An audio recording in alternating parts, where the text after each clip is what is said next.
جان لیں میری عنقریب شادی ہونے والی ہے, مجھے زوجہ سے قربت کا سنت طریقہ بتا دیں. یہ سوال حیا کے خلاف ہے اور میں حیا کے خلاف سوالات نہ پڑھتا ہوں نہ اس کے جواب دیتا ہوں, لیکن چونکہ یہ سوال بہت زیادہ لوگ پوچھتے ہیں تو میں نے ہمت کر کے آج یہ پڑھ لیا ہے, اور اس میں لوگ غلط گائیڈ بھی کر رہے ہیں, تو اس لیے میں اس کا جواب دے رہا ہوں کہ اسلام میں کوئی خاص طریقہ نہیں ہے اس کا. اس پہ فالتو کتابیں لوگوں نے لکھی ہوئی ہیں, پتہ نہیں کیا کیا, وہ ایسے ہی لوگوں کی آ رہا ہے. تو یہ چیز نیچرل ہے. جیسے کوئی پوچھے کھانا کھانے کا طریقہ کیا ہے, تو بھائی منہ میں نوالا ڈال کے چباؤ, نگل لو, خود بخود فطرت سکھاتی ہے انسان کو. تو ایسی زوجہ کے قریب فطرت خود سکھا دیتی ہے. ہاں, شریعت نے جس طریقے کو حرام قرار دیا ہے وہ سب کو معلوم ہے کہ جو ہے وہ اللہ تعالیٰ نے جو بدکار لوگ جس طرح سے کرتے ہیں, جو لڑکوں سے بدفعلی کرنے والے لوگ ہیں, وہ طریقہ حرام ہے.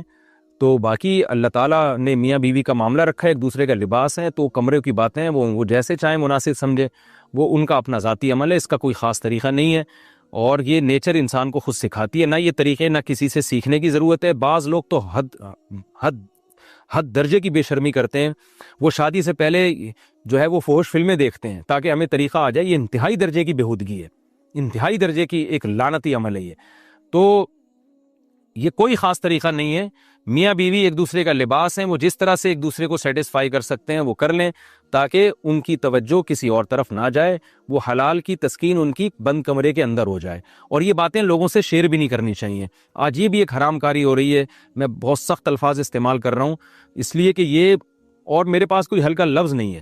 وہ کیا ہوتا ہے کہ مرد اپنی زوجہ سے ہم بستری کر کے اس کے راز دوستوں کے سامنے فاش کر رہا ہوتا ہے, میں نے ایسے کیا, میں نے ایسے کیا. لڑکیاں بتا رہی ہوتی ہیں اپنی فرینڈس کو کہ میرے شوہر نے میرے ساتھ ایسے کیا. یہ بہت لعنتی عمل ہے. آپ صلی اللہ علیہ وسلم نے فرمایا جو عورت اپنے شوہر کے راز یا شوہر بیوی کے راز فاش کرتا ہے اس پر لعنت ہے. حدیث کا مفہوم ہے یہ. تو یہ بند کمرے کی میاں بیوی کی باتیں, جس طرح سے وہ ایک دوسرے کو سیٹسفائی کر سکتے ہیں وہ کریں, ایک دوسرے کے لیے وہ حلال ہیں. اور بس وہ طریقہ جو لڑکوں سے بدفعلی والا طریقہ ہے وہ طریقہ اسلام میں حرام ہے. اور اسی طرح اورل سیکس پہ بھی میں ایک کلپ ریکارڈ کروا چکا ہوں, وہ بھی سن لیا جائے, یا علماء کی جو اس بارے میں رائے ہے وہ دیکھ لی جائے.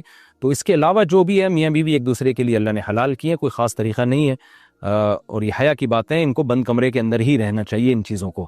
اور اس کے لیے جو فحش فلمیں دیکھی جا رہی ہیں یہ بہت غلط حرکت ہے. اور اس کو نا ایک ایجوکیشن کا نام دے دیا گیا اس زمانے میں, اور سیکس کی تعلیم کے نام سے بچوں کو پڑھایا جا رہا ہے اسکول میں. یہ سب بےہودگی ہے. لاکھوں سال سے انسان دنیا میں زندہ ہے, تو کیا اس کو یہ پتہ ہی نہیں تھا؟ اور یہ ساری 6 ارب انسان ایسے ہی بغیر تعلیم کے پیدا ہو گئے ہیں کیا؟ تو یہ تو چیزیں نیچر خود سکھا دیتی ہے انسان کو کہ کیا کرنا ہے, کیسے کرنا ہے. اس میں کوئی اسکول کالج میں پڑھنے کی ضرورت نہیں ہے. ہاں, شرعی حکام اس کے 2-4 ہیں, وہ علماء بتاتے رہتے ہیں, وہ کتابوں میں لکھے ہوئے ہیں کہ کون سا راستہ حرام ہے اور کون سے راستے میں آنا جائز ہے. تو اس لیے میں نے بہت ہی دل پہ پتھر رکھ کے آج اس کلپ کو ریکارڈ کروایا ہے, تاکہ لوگ اس بارے میں غلط طرف نہ جائیں اور ایک چیز کو ایک بہت بڑا ایشو نہ بنا لیں لوگ. بیوی کا شوہر کو ہم بستری سے روکنا. حدیث میں ہے کہ جو بیوی اپنے شوہر کو ہم بستری کرنے سے انکار کرے اس پر رات بھر لعنت برستی ہے. اس حدیث کی وضاحت فرما دیں. نیز اگر شوہر, یہ تھوڑا حیا کے خلاف مسئلہ ہے, شوہر کوئی ایسا طریقہ استعمال کرتا ہے نا ہم بستری کا جس سے اولاد نہیں ہوتی, تو کیا بیوی کو اسے منع کرنا چاہیے یا نہیں کرنا چاہیے؟ دیکھیں, حدیث میں آتا ہے کہ کوئی شوہر اپنی بیوی کو رات کو اپنے بستر کی طرف بلائے, یہ کنایہ یعنی ہم بستری کرنا چاہتا ہو, عورت منع کر دے, فرشتے اس پہ ساری رات لعنت بھیجتے ہیں. یہ بالکل صحیح حدیث ہے. اب ہمارے بعض اسکالر کیا کرتے ہیں, جب ان سے یہ بات پوچھی جائے تو وہ بات کو گھما دیتے ہیں, سیدھی سیدھی بات نہیں بتاتے کہ بھئی یہ شریعت میں مرد کا حق ہے کہ عورت اس کو ہم بستری سے نہیں روک سکتی. کیونکہ ویمن رائٹس کے نام پہ آج کل بہت تحریکیں چل رہی ہیں, تو وہ بھی کچھ لبرل اسکالرز ہیں جو ہر وقت جو ہے نا کوشش کرتے ہیں کہ خواتین ہم سے ناراض نہ ہو جائیں. تو بھئی آپ شریعت کا حکم بتائیں صاف صاف, چاہے عورت خوش ہوتی ہے ناراض ہوتی ہے, بعض حقوق مردوں کے ہیں بعض عورتوں کے ہیں, تو وہ بتانے پڑتے ہیں. تو اسی طرح عورت کا بھی حق, مرد کا بھی حق یہ ہے کہ عورت, اگر مرد اس کو ہم بستری کے لیے بلاتا ہے تو عورت اسلام میں منع نہیں کر سکتی, اس کے لیے گناہ ہے. ہاں, بیمار ہو تو ایک الگ بات ہے, بخار ہے اس کو, کوئی واقعی بیماری ہو تو پھر ایک الگ بات ہے. نارملی اس کو اجازت نہیں ہے کہ وہ شوہر کو منع کر دے, بلکہ اس میں حدیث میں بہت سخت تاکید ہے. آپ صلی اللہ علیہ وسلم کی ایک حدیث میں یہاں تک فرمایا کہ عورت اگر یعنی چولہے پہ ہو, روٹی پکا رہی ہو, اس طرح کی حدیث کا مفہوم ہے, یعنی بہت بزی بھی ہو تو بھی اس کو اپنے کام کو چھوڑ کر شوہر کی خواہش کو پورا کرنا پڑے گا. اور یہ نیچر کے بھی مطابق ہے، کیونکہ مرد میں جب یہ سیکس کی خواہش پیدا ہوتی ہے اور اس کو کچلا جائے تو مرد بہت زیادہ ڈسٹرب ہوتا ہے۔ خواتین اس میں اپنے آپ کو مردوں جیسا سمجھتی ہیں، وہ سمجھتی ہیں ہمارا اس میں وہی حق ہے جو مرد کا حق ہے۔ بھائی اللہ نے دونوں کی ڈیزائرز میں زمین آسمان کا فرق رکھا ہے، تو مرد کو بہت زیادہ نقصان ہوتا ہے اس سے، وہ بہت زیادہ مینٹلی ڈسٹرب ہوتا ہے اس سے، کیونکہ اللہ نے یہ ڈیزائرز عورت کی نسبت مرد میں بہت زیادہ رکھی ہے، تھوڑی زیادہ نہیں، بہت زیادہ رکھی ہے۔ تو میڈیکلی یہ بات ثابت ہو چکی ہے۔ تو دوسرا ایک تو مینٹلی بہت زیادہ ڈسٹرب ہوتا ہے وہ، دوسری بات یہ کہ پھر اس کے گناہ کی طرف توجہ جائے گی، وہ حرام کاموں کی طرف جائے گا۔ تو اس لیے عورت کو اس بارے میں مرد کا ساتھ دینا چاہیے۔ یہاں فوراً بعض خواتین یہ سوال پوچھتی ہیں کہ اچھا اگر عورت کے دل میں خواہش ہو اور مرد وہ خواہش پوری نہ کرے تو کیا مرد پہ بھی لعنت ہوتی ہے؟ تو اس کا سیدھا سیدھا جواب یہ کہ نہیں، مرد پہ لعنت نہیں ہوتی۔ اس کی وجہ یہ ہے، یعنی 2 اور 2 4 کی طرح میں صاف بات کروں گا۔ وجہ اس کی یہ ہے کہ عورت کے لیے مرد کی اس خواہش کو پورا کرنے میں عورت کی کوئی انرجی نہیں استعمال ہو رہی، جبکہ اگر مرد کا موڈ نہ ہو اور عورت کا موڈ ہو تو پھر مرد اپنے آپ کو پریپیئر نہیں کر سکتا، اس کے لیے بہت تکلف کرنا پڑے گا اس کو۔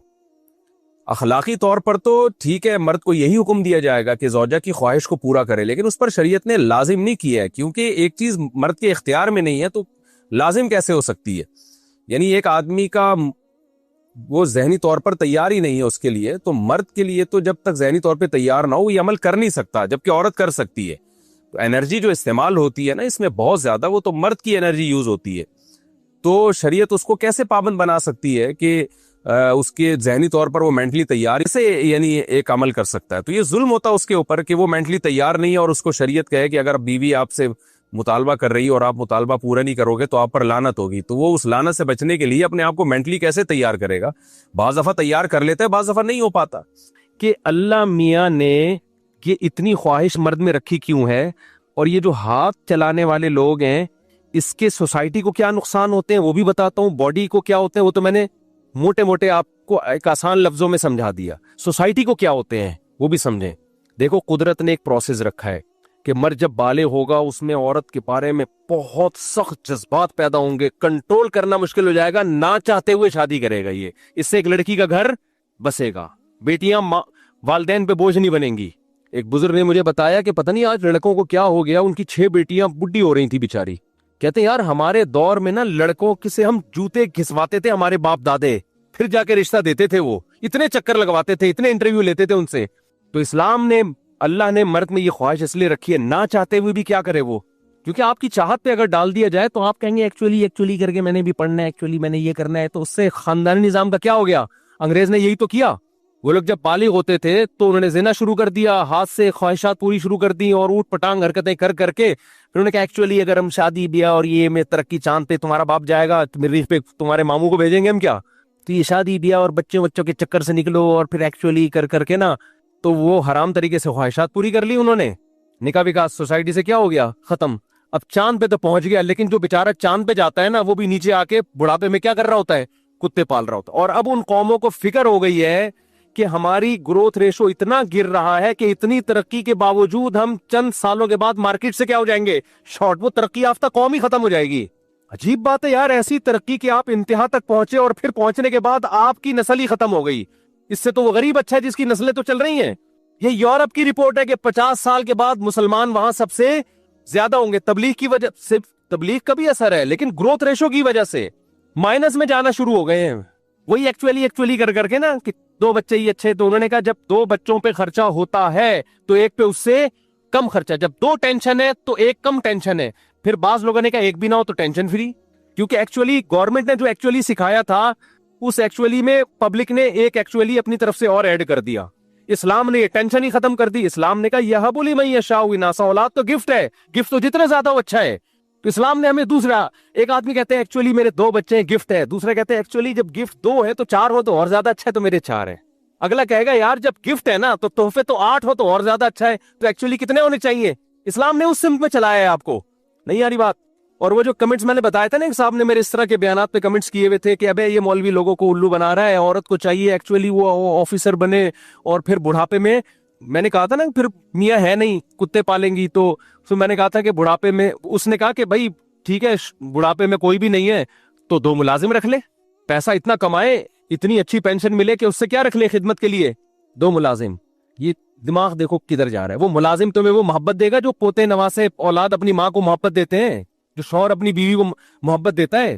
بڑھاپے میں میاں بیوی کے درمیان صرف محبت ہی ہوتی ہے حقیقت میں, اس سے پہلے تو مستیاں ہوتی ہیں. صحیح جو میچور محبت ہوتی ہے نا وہ بڑھاپے میں ہوتی ہے, یہ ہم نے بڑوں سے سنا ہے. اور پھر جو اولاد دیتی ہے, اور اگر فرض کر لو کہ چلو ٹھیک ہے جی یہ دو ملازم آپ کو وہی محبت دیں گے جو دادیوں نانیوں کو ملتی ہے محبت, یہ ملازم بڑھاپے میں کیا رکھیں گے پھر؟ ابے نہیں آ رہی بات سمجھ میں؟ یہ بھی کیا ملازم رکھیں گے؟ اگر یہ اتنے مالدار ہوتے تو تمہاری جاب کیوں کر رہے ہوتے؟ یہ آپ قوم کو وہ حل دینا جو سب کے لیے ہو. کچھ چار عورتیں جو کوئی مینیجر بن گئی, کوئی بہت بڑی تاجر بن گئی, ان کو تو آپ نے بڑھاپے میں کہہ دیا وہ کیا رکھیں گی ملازم. اور جو ملازم پیشہ لوگ تو زیادہ ہوتے ہیں ہر سوسائٹی میں, وہ ملازم کیا رکھیں گے؟ وہی مثال ہے نا, ایک خراب عورت تھی کسی بندے سے کہنے لگی کہ مجھے لے کے بھاگ جاؤ, تو وہ بندہ میرے پاس آیا کہنے لگا میں نے اس کو کہا کہ مجھے کون لے کے بھاگے گا اگر میں تجھے لے کے بھاگوں گا, میں تجھے اگر ٹھکانہ دوں گا تو مجھے ٹھکانہ کون دے گا؟ یہ حل سکھایا جا رہا ہے کہ جی لینڈ لارڈ قسم کی جو لیڈیز ہیں وہ بڑھاپے میں وہ جاب کریں, پیسہ کمائیں, بڑھاپے میں کیا رکھیں؟ ملازم رکھیں. تو ملازم بڑھاپے میں کیا رکھے گا میرے بھائی؟ وہ تو اولڈ ہاؤس میں گورنمنٹ کے پیسوں پہ پل رہا ہوگا, اور ایپلیکیشن کے لیے میں تنہائی دور کرنے کے لیے کیا بلا رہا ہوگا؟ بندہ رینٹ پہ. تو وہی بات ہے, اس سوسائٹی کو جس نے دیکھا ہے وہ اس سوسائٹی میں ہماری عورتوں کو دیکھے, بوڑھی عورتوں کو, دادیوں کو, نانیوں کو. خدا کی قسم ایسی, ہاں کچھ گھروں میں ظلم بھی ہے, ناانصافیاں بھی ہے, لیکن ان کا ریشو کیا ہے؟ کم ہے. جہاں بھی خاندانی نظام مضبوط ہوگا وہاں محبتیں ہوں گی. کہیں کہیں لڑائیاں بھی ہوتی ہیں, اور اکثر تو لڑائیوں کی وجہ بھی محبت ہی ہوتی ہے. تو اس نے مجھے پوچھا کیوں نہیں, اس نے مجھے عید پہ بلایا کیوں نہیں, تو محبت تھی تو لڑے گا نا وہ. گوروں کے یہاں تو ہے ہی نہیں کہ مجھے پوچھا کیوں نہیں گیا, تو میرا کیا لگتا ہے میں تجھے پوچھوں؟ ایک ہی لڑائی ہو رہی ہے گرل فرینڈ بوائے فرینڈ میں, وہ بھی ختم ہو گئی, کیونکہ جب دونوں کا اپنا اپنا خرچہ ہو رہا ہے, لڑنے کے لیے بچا ہی کچھ نہیں ہے یار تمہارے پاس. خاموشی بہت ہے وہاں, سب چپ چاپ جا رہے ہیں. ہمارے یہاں شور شرابہ ہے, تو یہ نیگیٹو چیز ہے, شور شرابہ ہونا نہیں چاہیے, لیکن شور کے لیے ہمارے پاس چیزیں بھی بہت ہیں.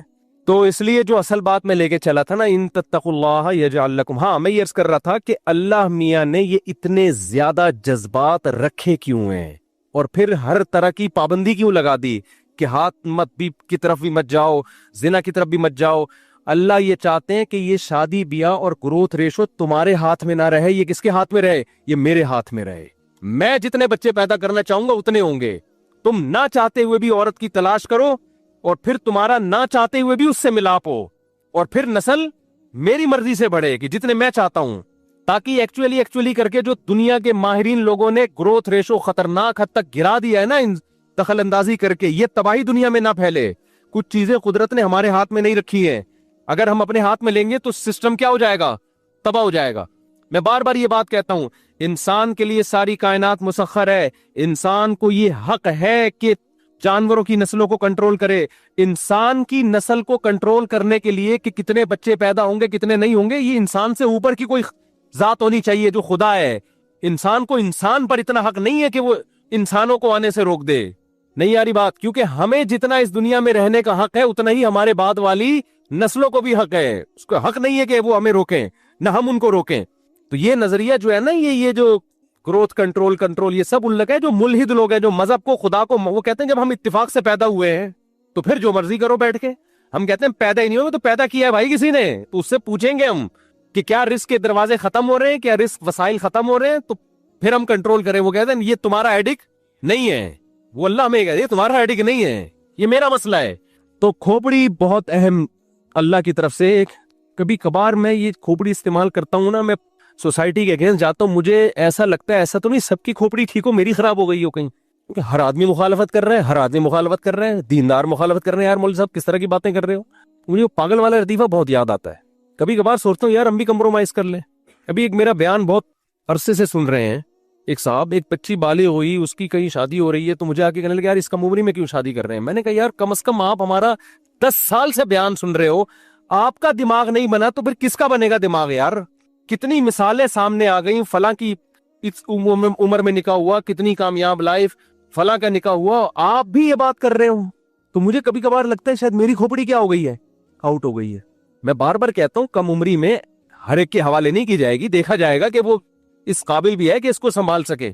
سن رہے ہیں بات؟ ابھی اس کو دیکھا بھی جائے گا. ہاں اگر وہ اس کے جوڑ کا نہیں ہے تو پھر تو میرے بھائی 40 سال میں بھی نہ کرو نا, کم عمر بچی کی شادی جو بالغ ہوئی ہو اس کی تو اور زیادہ سوچ سمجھ کے کرنی چاہیے کہ ایسا نہ ہو سسرال ظالم نکلے اور اس کے نو عمر ہونے کا ناجائز فائدہ اٹھائے، یہ نہ ہو، یا اس پہ اس کی کام سے زیادہ بوجھ، اس کی طاقت سے زیادہ بوجھ ڈال دے۔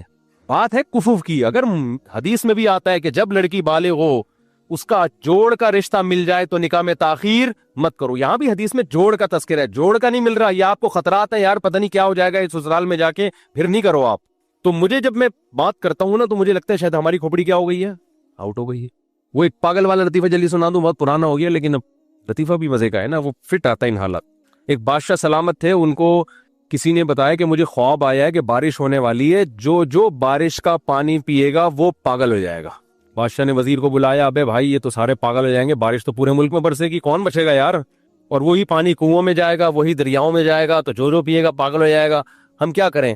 بادشاہ وزیر نے بولا کہ یار ہماری 30-40 سال کی عمر رہ گئی ہے، جو بھی ایک ایوریج ہوتی ہے، تو ہم ایک اتنا بڑا ڈیم ہم دونوں اپنے لیے بنا لیتے ہیں، ٹھیک ہے نا، ہم ساری زندگی اس سے پیتے رہیں گے، باقی عوام کو ہونے دو پاگل۔ بارش ہوئی، بادشاہ وزیر نے چھپڑ میں ڈیم بنا لیا، یہ دونوں اس سے پانی بھر بھر کے لاتے پیتے، قوم نے وہی پانی پیا، سارے کیا ہو گئے؟ پاگل۔ جب سارے پاگل ہو گئے تو وہ تو سارے ایک جیسے ہو گئے۔ ان کو پاگل کون لگنے لگا؟ بادشاہ سلامت۔ ان کو کون پاگل لگنے لگا؟ بادشاہ سلامت اور وزیر۔ تو انہوں نے جلوس نکالا بادشاہ اور وزیر کے خلاف کہ یہ دونوں پاگل ہیں، ان کو کیا کرو۔ جیسے ایک آدمی الٹا کھڑا ہو جائے نا تو ساری دنیا اس کو کیا لگتی ہے؟ الٹی۔ اس نے کہا ان کے خلاف جلوس نکالو۔ اب بادشاہ کی حکومت کے لالے پڑ گئے، یار ساری قوم جلوس نکال رہی ہے، بادشاہ وزیر پاگل ہے، ان کو باہر نکالو، دوسرا لے کر آؤ، ہم میں سے کوئی لے کر آؤ۔ بادشاہ ٹینشن میں آیا، اس نے بولا یار یہ تو لینے کے دینے پڑ گئے، اب کیا کریں؟ وزیر نے بولا ہمارے پاس ایک ہی آپشن ہے، 2 گھونٹ ہم بھی پی لیتے۔ تو سوسائٹی سے جو مخالفت ہو رہی ہے نا، مجھے کبھی کبھار وسوسہ آتا ہے کہ یار طارق صاحب 2 گھونٹ تم بھی پی لو، وہی باتیں شروع کر دو جو پبلک کر رہی ہے، ایکچولی کر کے نا، ایجوکیشن ایکچولی کوئی بات نہیں ہے، سکسیس جو ہے نا وہ اصل میں اسٹرگل سے آتی ہے، اور پھر پڑھو اور پھر ایجوکیشن، آپ کی سوسائٹی ترقی کرے، ہم نے چاند پہ جن کیا بچے پیدا اور شادیاں وادیاں، یہ کیا ہے یار؟ ایجوکیشن فوکس کرو، کوئی بات نہیں۔ پھر ہمارا لبرل طبقہ تو اور آگے گیا، زنا ہو گیا تو کیا ہے یار، اس سے ڈاکٹر تو کہے گا زنا سے بھی صحت کو کوئی نقصان ہوتا ہے کیا؟ ڈاکٹر پر تو ایک ہی چیز مسلط ہوئی ہے نا، صحت، وہ اور تو کچھ سوچنے کا اس کو بیچارے کو، تو MBBS جب اس نے کیا ہے تو صحت ہی پڑھتا رہے نا۔ ابے بھائی صحت کے علاوہ بھی دنیا میں بہت سارے، زنا سے یہ ہوگا کہ کم بخت شادی نہیں کرے گا تو لڑکیاں گھروں میں بیٹھیں گی، وہ بھی زنا کریں گی، پھر جب سب زنا کریں گے اللہ معاف فرمائے تو آپس کا جو ایک ریلیشن ہے، چچا ماموں خالہ پھپھا تایا دادا نانی، وہ کیا ہو جائے گا؟ برباد ہو جائے گا۔ جب وہ برباد ہوگا تو پھر کیا ہوگا؟ پھر خودکشیاں ہوں گی، ڈپریشن میں جائیں گے لوگ۔ تو اس کا حل کہتے ہیں نفسیاتی ڈاکٹر ہم پیدا کریں گے جو خودکشیوں سے کیا کریں گے؟ کسی کا پاپ بھی نہیں بچا سکتا خودکشیوں سے۔ یہ نفسیاتی ڈاکٹر تو یورپ امریکہ میں پڑھ کر آتے ہیں، وہاں خودکشیاں نہیں روک سکے، ہمارے یہاں کیا روکیں گے؟ کسی مولوی کو دیکھا خودکشی کرتے ہوئے آپ نے کبھی؟ کیونکہ ایکچولی نہیں ہے اس کے پاس، تو سیدھا شریعت کو فالو کر رہا ہوتا ہے۔ حالانکہ ہم جیسے مولوی ہیں جو پورے اسلام کو فالو بھی نہیں کر رہے، اللہ معاف فرمائے، ہم تو کون سا کوئی بہت بڑے پرہیزگار ہیں، ٹوٹے پھوٹے ایک اللہ نے لیبل لگا دی ہے، وہ اتنا خوش ہے، تو پورے اسلام کو جو بزرگان دین ہے، اولیاء کرام ہے، ان کی تو خوشی کا عالم ہم نہیں سوچ سکتے۔ تو بھائی یہ آپ کی ڈپریشن، آپ کی اسٹریس اور یہ ساری چیزیں دور ہوں گی نیچر کو فالو کر کے، اور نیچر کا راستہ ڈاکٹر نہیں بتائے گا، کون بتائے گا؟ اسلام بتائے گا، اسلام بتائے گا آپ کو، خدا بتائے گا، فطرت اللہ التی فطر الناس علیہا۔ اللہ کہتے ہیں یہ جو اسلام ہے نا، یہ لوگوں کی وہ نیچر ہے، فطرت ہے جس پر میں نے انسان کو پیدا کیا، اسی اسلام پہ چلو گے تو نیچر پہ چلو گے، اسلام سے ہٹ گئے تو نیچر سے ہٹ گئے تم۔ تو بڑھا لو کھوپڑی شریف میں یہ باتیں ہیں، ٹھیک ہے نا، اللہ سمجھ عطا فرمائے۔ تو مجبور ہو کے ہاتھ وغیرہ اور یہ سب چیزیں سے پرہیز کرو گے تو جذبات بھڑکیں گے، ڈپریشن میں جاؤ گے۔ تو میرے بھائی اس ڈپریشن کے علاج کے لیے نفسیاتی ڈاکٹر کے پاس مت جاؤ، لڑکیوں کے ابا کے پاس جاؤ، پاؤں پکڑو یار، ہم ڈپریشن میں جا رہے ہیں، ہم غلط راستہ اختیار نہیں کرنا چاہتے۔ پھر وہ کہے گا تیری آمدن نہیں ہے تو پھر جاب تلاش کرو، پھر پڑھائی میں دل لگاؤ یار، کچھ بن جائیں تاکہ ہمیں ڈھنگ کا رشتہ مل جائے، پھر اس کو فوکس کرو، کیونکہ نبی نے فرمایا جو نکاح کی کوشش کرتا ہے اللہ نے اس کی مدد اپنے ذمے لازم کر لیے۔ ہوتا یہ ہے کہ نہ پڑھائی میں توجہ ہے، شادیوں والے بیانات سنے ہوئے، پھر جب لڑکیوں کے ابا گلی میں کتے چھوڑ دیتے ہیں، بھگاتے ہیں، اس کو گلی میں بھی نہ گھسنے دو، پھر مجھے فون کرتے ہیں کہ مفتی صاحب آپ شادیوں میں بیان کرتے ہو، ہمیں تو کوئی رشتہ ہی نہیں دے رہا۔ تو ابھی میں شادیوں پہ بیان کے ساتھ یہ بھی تو کرتا ہوں کہ اپنے آپ کو اس قابل بنا دو تاکہ لوگ تمہیں رشتے دیں۔ اس زمانے میں لڑکے مارکیٹ سے شارٹ ہیں، آپ کچھ بن گئے نا، رشتے آپ کے پیچھے بھاگیں گے۔ لڑکی کے ابا کو آپ کی ضرورت آپ سے بھی زیادہ ہے، وہ خود آپ کے پیچھے آئے گا, کچھ بن جاؤ آپ. اور اگر آپ اس چکر میں لگے رہے نا, یہ اپنے آپ کو اسٹریس ختم کرنے کے لیے آڑے ترچھے طریقے آپ نے اختیار کر لیے, تو اس کا کوئی فائدہ نہیں ہے. اور پھر جتنی آپ کی آمدن ہے, بھائی غریب لڑکیوں کی طرف جاؤ نا. آمدن کم ہے تو کس کے پاس جاؤ؟ اس باپ کے پاس جاؤ جس کی آمدن آپ سے بھی کم ہے. تو ایسے بھی تو ہے نا. تو اللہ ہدایت دے, اب کیا کہہ سکتے ہیں ہم. تو پانی نہیں انشاءاللہ میں نہیں پیوں گا. میں نے کہا کہ یار بادشاہت اس کی چلی گئی, پاگل بن گیا, تو اس سے بہتر تھا عقل مند رہتا, کسی جنگل میں گزارا کر لیتا. تو میرے بھائی ہم نے قرآن پڑھا ہے الحمدللہ, حدیث پڑھی ہے, فقہ پڑھا ہے, وہ فقہ جو قرآن و حدیث سے مستنبط ہے. اتنا مشکل ہوتا ہے پھر اس کو اس دلدل سے نکلنا. اللہ کہتے ہیں اب گند میں منہ مارا ہے, گند میں رہو. اب گند کھایا ہے نا, اب گند کھایا تو اب گند میں رہو. اور گندگی میں اس کو مزہ آتا ہے پھر وہ. اس لیے اللہ کا واسطہ جن لوگوں سے زنا نہیں ہوا, اللہ کا واسطہ کبھی بھی اس گناہ کے قریب مت پھٹکو. اللہ نے یہ نہیں کہا کہ زنا مت کرو, اللہ نے کہا ولا تقربوا الزنا, زنا کے قریب مت جاؤ. قریب کیسے قریب جاتا ہے انسان؟ آپ کے گھر میں کوئی رشتہ دار جوان لڑکی آ گئی ہے یونیورسٹی کی, کالج کی, آپ گھر سے باہر نکل جاؤ. بعض دفعہ ایسا ہوتا ہے, لوگ مجھے بتاتے ہیں کہ کوئی میری رشتہ دار خاتون آئی, جوان تھی, کزن تھی, گھر میں تھا, وہ اکیلی تھی, وہ آ گئی, تو میری بڑی عجیب کنڈیشن ہو گئی, میں بہت پریشان ہو گیا, بہت مشکل سے بچا. میں ان سے کہتا ہوں آپ گھر سے نکلے کیوں نہیں؟ یہ تو آپ قریب تو چلے گئے نا. جب ایک جوان لڑکی آپ کے گھر میں آئی ہے, آپ کو اس وقت گھر میں نہیں ہونا چاہیے, نکل جاؤ وہاں سے. ایسے دور بھاگو زنا سے, اتنا دور بھاگو. انبیاء ایسے ہی کرتے تھے, تبھی تو بچتے تھے وہ. جتنے بزرگان دین گزرے ہیں وہ یہ نہیں کہ زنا نہیں کیا, وہ ہمیشہ زنا سے دور بھاگے.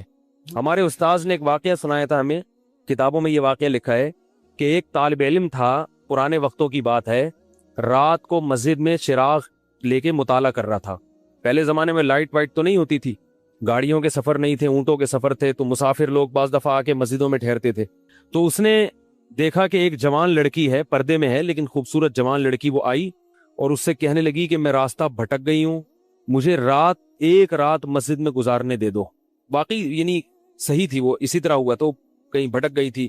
شہر میں بھی بعض دفعہ لوگ بھول جاتے تھے نا کہ راستہ بھٹک جاتے تھے.